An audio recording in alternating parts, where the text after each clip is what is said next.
காதலிச்ச போதாது அத மூடி வைக்க கூடாது அட காதலிச்ச போதாது அத மூடி வைக்க கூடாது கல்யாணம் தான் சொர்க்கத்துல நிச்சயிக்கப்படுதா பத்திருக்க மட்டும் இங்க அச்சடிக்கப்படுதா சம்மதம் கேட்காமலே சில சம்பந்தம் பேசுறாங்க மனங்களை பார்க்காமலே திருமணங்களை செய்றாங்க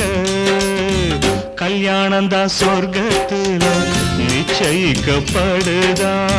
பத்திருக்க மட்டும் இங்க அச்சடிக்கப்படுதா